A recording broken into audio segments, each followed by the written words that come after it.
Aquela ponte atualmente é maior em termos de extensão. Ponte ferroviária portuguesa tem cerca de 3 km, não chega bem, mas anda lá perto. Cada arco daqueles tem 160 metros de vão, a zona do rio tem 480 e, portanto, tem 2 pilares que estão nitidamente dentro do rio. Portanto, temos 3 arcos que se vão agarrar-se àquele tabuleiro que é totalmente contínuo, metálico.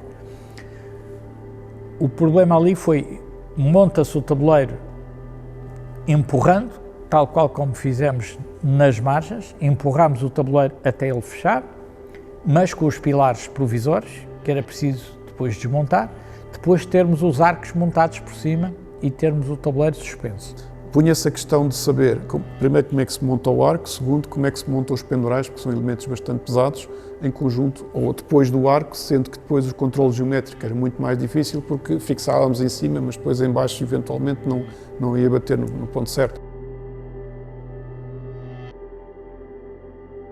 Para montar um arco de 160 metros, não é propriamente montar um arco de 20 metros.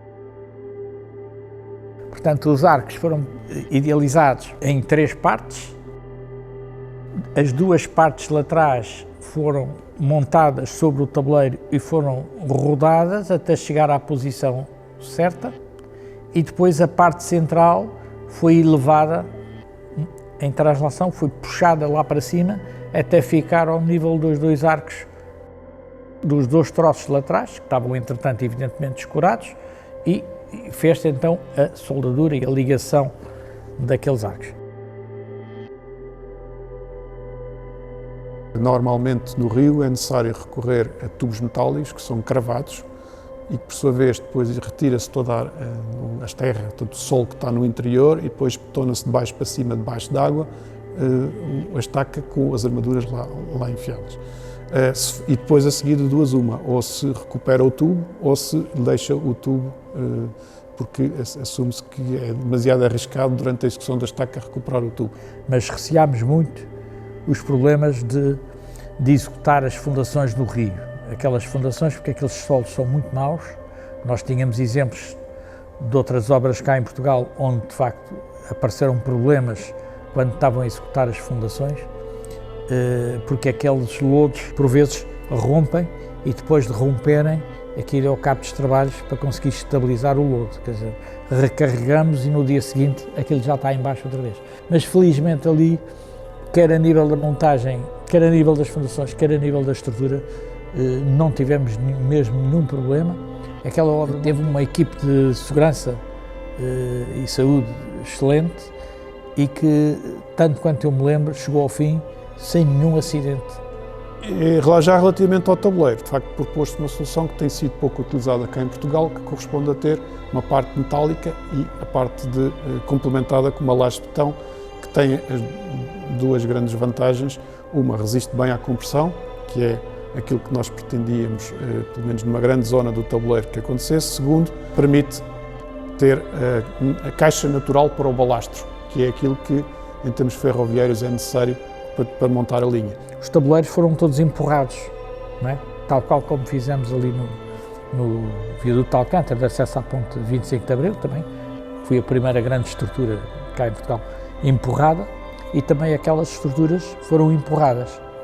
Os tabuleiros foram sendo construídos por segmentos e depois iam sendo soldados e iam sendo empurrados até conseguirmos o atravessamento total.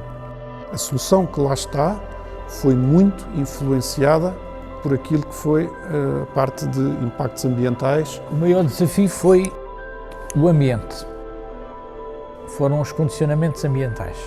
Saber qual é a melhor localização em termos de atravessamento. Estudámos 7 soluções até conseguirmos convergir para a solução que cumpria, dentro de todos os critérios ambientais, de traçado e em termos estruturais igualmente, a melhor solução e a solução mais equilibrada. Toda aquela baixa aluvionar do Sado é uma baixa altamente condicionada em termos ambientais, desde os problemas da cultura do arroz, os problemas de aves marítimas, os problemas de pombos.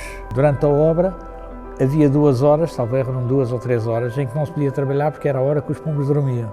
Discutiu-se até se era preferível ter um plano ou 2 planos de pendurais na ponte principal para ver se as aves eram mais, digamos, afetadas se tivéssemos um conjunto de 2 planos tirantes em que elas não só tinham que se desviar de um como do segundo, e portanto existe até uma fotografia interessante em que se vê os flamingos assim próximo do arco e se vê que eles conseguem orientar-se e desviar-se. A obra tem uma visão de futuro que começa por estar prevista para 2 vias férreas, quando na realidade só está a ser utilizada por uma. Mas pensando na duplicação da via para o futuro, a meu ver muito bem, o dono de obra previu que a ponte fosse logo projetada para as 2 vias. E isso, a meu ver, foi uma decisão muito sensata, porque uma coisa é construírem a via férrea, os acessibilidades, outra coisa é fazerem um atravessamento de 3 km numa zona de baixa aluvionar, com fundações a 50 metros, e pensarem que daqui a uns anos precisavam de duplicar a via, porque era inevitável que isso um dia iria acontecer.